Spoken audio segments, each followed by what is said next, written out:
Welcome to Podkey Wellness, where sleep, movement, and mental health get a little more connected. You spend about a third of your life asleep, and your brain is anything but off duty. A lot of what feels mysterious about dreams starts looking surprisingly practical once you see sleep as rehearsal, emotional processing, and early warning system all at once. One of the biggest mindset shifts here is simple. Sleep isn't idle time. If we're dreaming for roughly a third of life, that's a huge stretch of active neurophysiology we've usually been taught to ignore. Brain imaging helps explain why dreams feel so strange and vivid.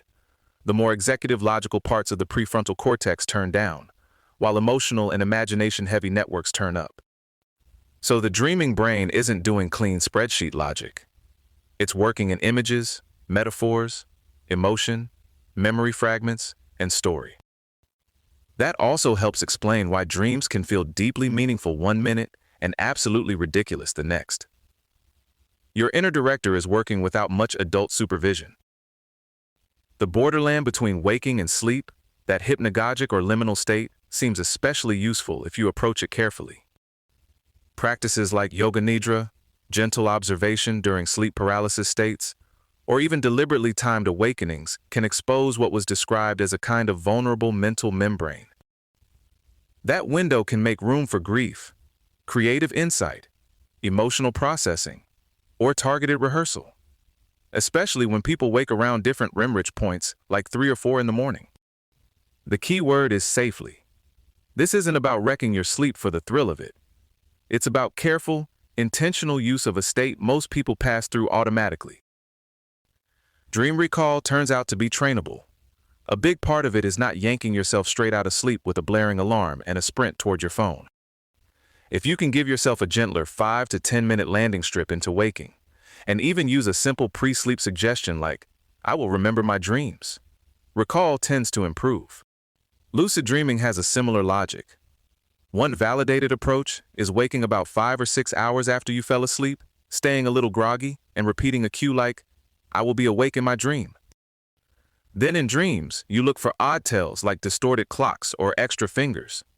Those little glitches can tip you off that you're dreaming while you're still inside it. Reported benefits include better well-being, more creative ideas, and even rehearsal effects for physical skills.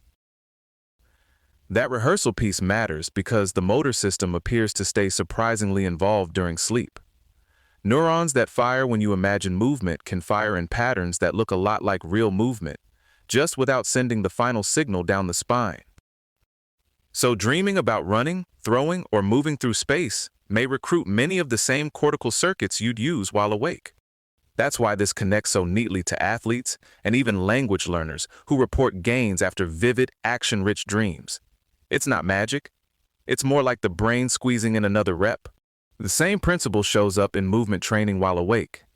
You use scaffolds, like a wall for handstands, then gradually remove them. You refine air sense, that vestibular feel for where you are in space, the way elite skateboarders or trampolinists do.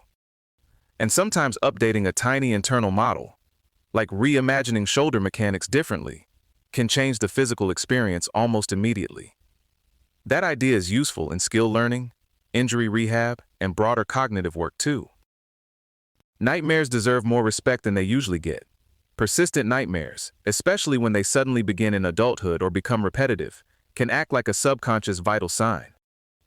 They may signal underlying stress or depression, and they can track with increased suicide risk or even show up before psychiatric disorders become obvious in daytime life. There is also a practical treatment angle here. Imagery, rehearsal therapy asks people to rewrite the ending of a nightmare before sleep, using the brain's own storytelling machinery to reduce the nightmare's intensity. It's a good reminder that dream content isn't just weird background noise. Sometimes it's a message, and sometimes it's a point of intervention. Some dream-related changes may even matter clinically long before a diagnosis arrives. REM behavior disorder, where people physically act out dreams, can show up as much as 15 years before Parkinson's disease and is considered a valuable preclinical biomarker.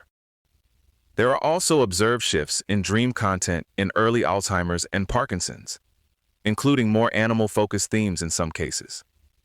The interesting part is that these patterns seem to echo earlier developmental dream motifs.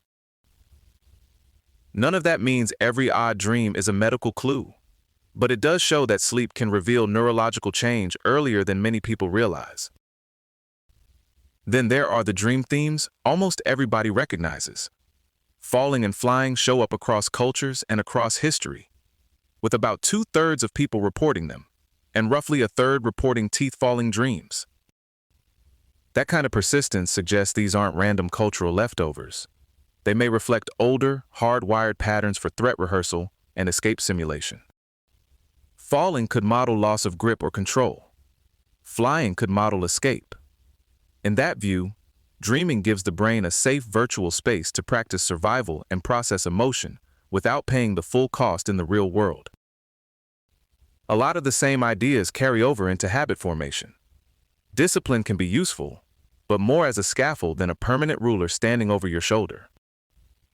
You use structure to get started and keep going, the way you'd use support while learning a movement pattern. But if discipline turns into a tyrant, people usually burn out. Play helps. Turning practice into a low-stakes game creates just enough friction to wake up neuroplasticity without tipping everything into stress. That matters because high stress isn't the only path to learning, and often not the most sustainable one. Micro-rituals fit here too. Very short, repeated practices, 1 or 2 minute meditations, a brief nightly prayer, tiny consistent check-ins can accumulate into real shifts in default brain state over time. The idea of will here is less about brute force and more about what becomes visible when you meet resistance. The tasks you least want to do often reveal the threat of will most clearly. If you practice through that resistance in manageable doses, you can strengthen both discipline and will without flooding yourself and quitting 2 days later. That same gradual approach matters emotionally too. Early meditation can temporarily spike anxiety, almost like a mild stress inoculation. So lowering the difficulty and titrating exposure can make the process more tolerable. There's also a strong case for emotional granularity, building a more precise emotional vocabulary so everything doesn't collapse into sad, bad, or stressed. More nuance usually means better regulation. And structured grief or remorse practices can help people stop carrying old pain as a constant background load. Giving emotion a container often makes it easier to move through than to suppress. One last thread running through all of this is sensory resolution. Spending time with high-resolution experience, sky gazing, birdsong, fine art, subtle movement, seems to preserve and refine perception. The concern is that constant low-resolution, fast, pixelated input can flatten that acuity and push thinking toward more rigid black-and-white models. So whether we're talking about dreams, movement, or mood, a lot comes down to keeping your internal models flexible and updating them often. The brain does better when it keeps noticing more, not less. That's the roundup for Podkey Wellness. If there's a theme underneath all of this, it's that your sleeping brain is doing a lot more training, signaling, and reorganizing than it gets credit for. Rest well, pay attention, and I'll catch you next time on Podkey Wellness. This episode was generated by Podkey. Create your own at podkey.fm.